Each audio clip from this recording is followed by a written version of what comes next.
Hey Optimancers, Chris here. In my last video I analyzed the new optional class features for fighters in Tasha's Cauldron of Everything. I discussed the new fighting styles and the new maneuvers in detail, and if you missed that and want to check it out, I'll post a link for you. In this video I'll be analyzing the first of two fighter subclasses, the Psi Warrior. I'll be moving on to the Rune Knight in my next video. Before we do that, I'd like to thank some of the patrons of this channel. If you would like to support this channel through Patreon, I'm going to be providing a link in the video description. Patrons get access to these videos early, ad-free.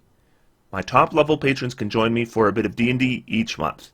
The patrons I would like to recognize today are Lichwell, Lyric, Math Guy Dave, Matt, Nick Lutz, Nick Simmons, Philip Martin, and Rohit. Thank you all for your continued support. Let's get started.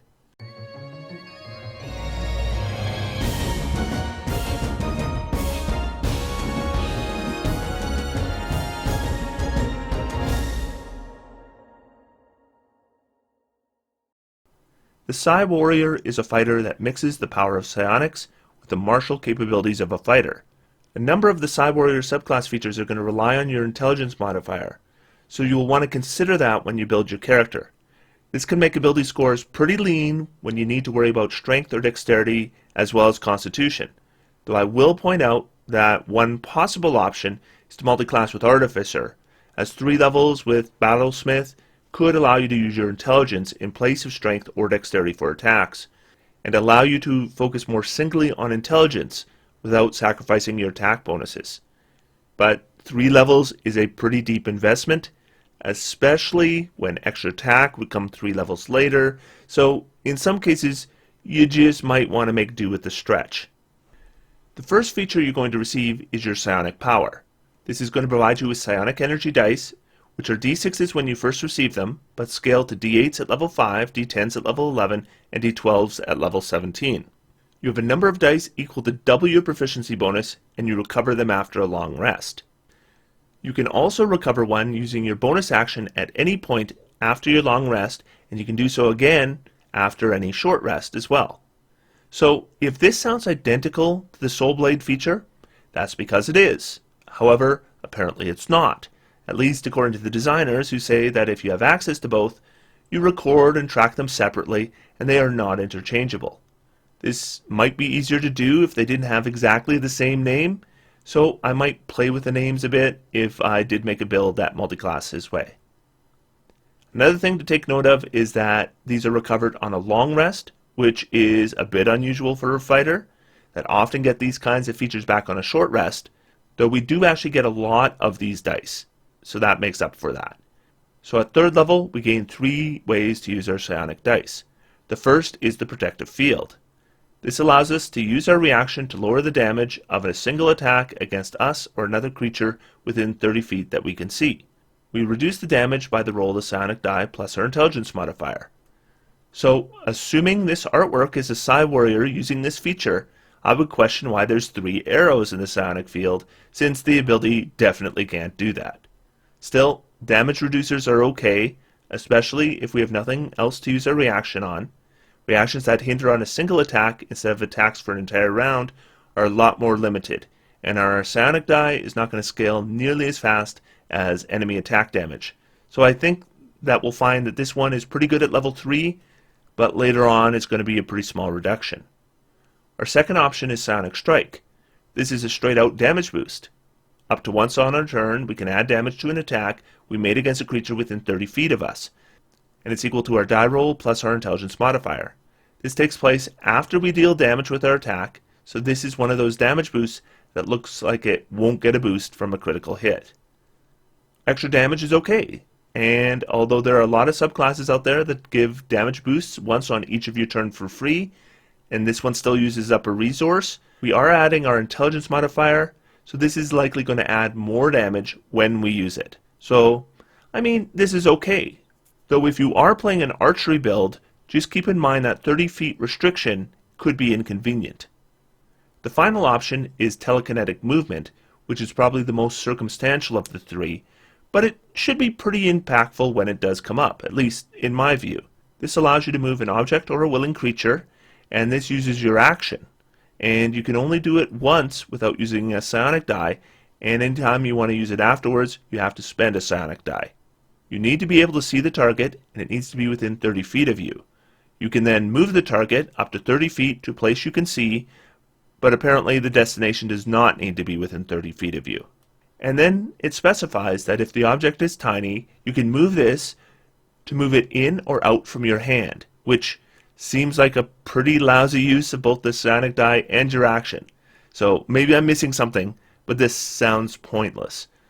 But assuming that's not how we're using it, the target can be moved horizontally or vertically, and this could be used to get an ally out of a web or an evert's tentacles, even before they make their initial save, or out of a grapple or restrain condition, or over a pit or other hazard, or a rock to mud effect, or out of a spot where they are surrounded by enemies, or maybe they hold an action, then you move them up to the flying creature where they make a grapple attempt. Presumably you can move yourself with this as well. And a large object is a pretty big thing to move. A large rock covering an entrance might normally not be possible to move, even with the beefiest of characters. A large-sized platform could move the entire party with one use of this, maybe over that 15-foot wall. I'm not going to be able to cover all the potential uses, but they're likely going to be circumstantial, but significant. With the Psi Warrior, unlike the Soul Blade, these are the only features you're getting at 3rd level. Still, damage reducers and damage boosts are super easy to use, so you should have no problem burning through your psionic dice. The next subclass feature we're going to get at 7th level is called Telekinetic Adept. This provides us 2 new options for our psionic dice. The first option is the Psi Powered Leap. This requires a bonus action to use and provides you a flying speed equal to twice your walking speed, but only until the end of your turn. So this is probably not a good idea to fly 60 feet straight up. Mainly, this is going to be a straight maneuverability booster. Fly up and attack the flying enemy, then fly back down. Fly over the wall. Fly just to double your speed when you need it. All of these things are okay, but none of them are special by 7th level. I should note that a number of subclasses are providing actual long-term flight by this level or earlier. This is free the first time you use it, and then it requires the psionic die every time after that. The second option gained is the Telekinetic Thrust. This boosts our Psionic Strike so that the target must also make a strength saving throw or fall prone or be shoved 10 feet horizontally in the direction of our choice. Force movement can be very handy, even though it's pretty common after Tasha's. Most commonly, the value here is to push enemies into harmful effects. If there's no harmful effects nearby, then knocking them prone can be advantageous to your follow-up attacks or the attacks of allies, or simply to remove half the enemy's movement. It definitely works to this feature's favor that instead of being a separate option, it works in conjunction with the Psionic Strike feature, so we're getting both benefits with a single use. Also, as long as that creature is within 30 feet, we can use this in conjunction with ranged attacks as well. Knocking that enemy prone that was already in the middle of a movement reducing effect could be pretty devastating. So overall, both these features are okay, though I think the Telekinetic Thrust is going to be where more of my psionic dice are going to get used. At 10th level we get Guarded Mind, and that gives us resistance to psychic damage, and we can end any charmed and or frightened effect on ourselves by spending a psionic energy die. Because we don't need to spend an action to use this feature, that means we could end a hypnotic pattern or a fear spell effect on ourselves, for example. Now, whether we could use this to end a dominate person, I think is up for debate. Definitely, if they're using their action to take precise control of you, you can't. But otherwise, I think there's a good case to say you could. Defensively, this is a pretty good feature.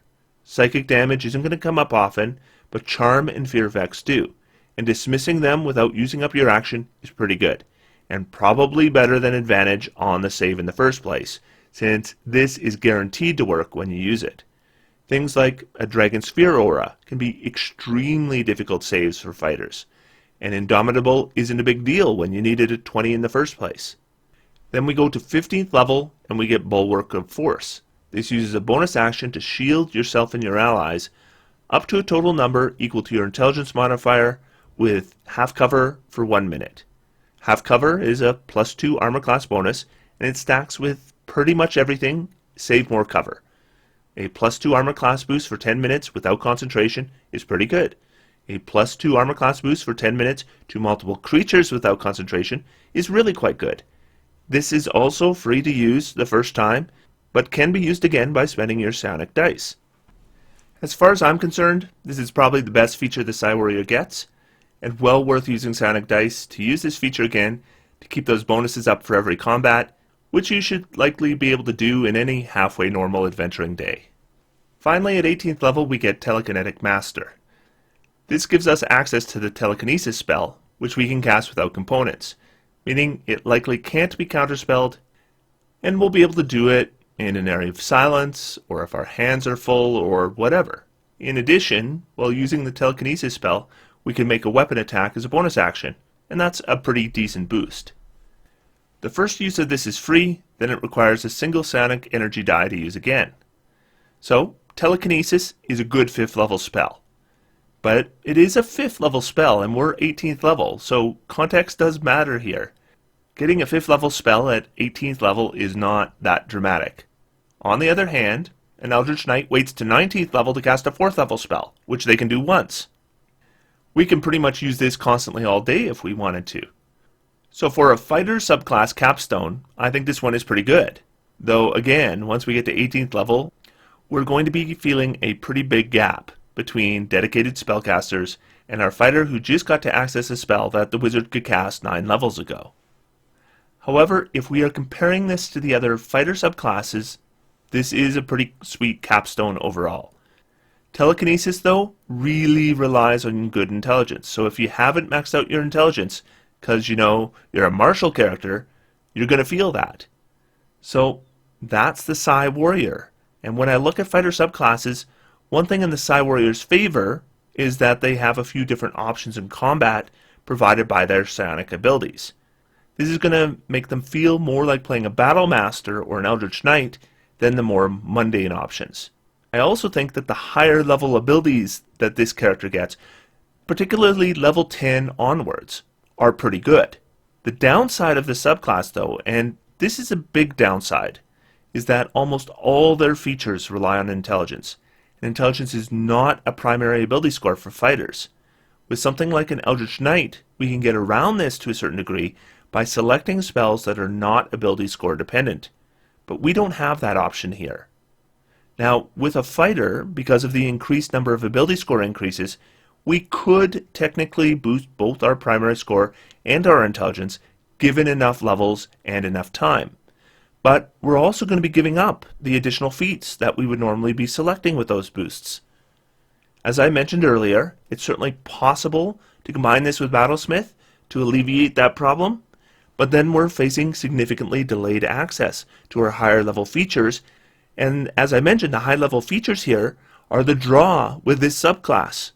So in the end, I think I would end up placing this subclass somewhere in the middle as far as subclasses go for fighter. I'll take the multiple ability score dependency and some interesting flexible features over a 19 to 20 crit range, for example, or advantage against one enemy for one battle. But that may be my personal taste.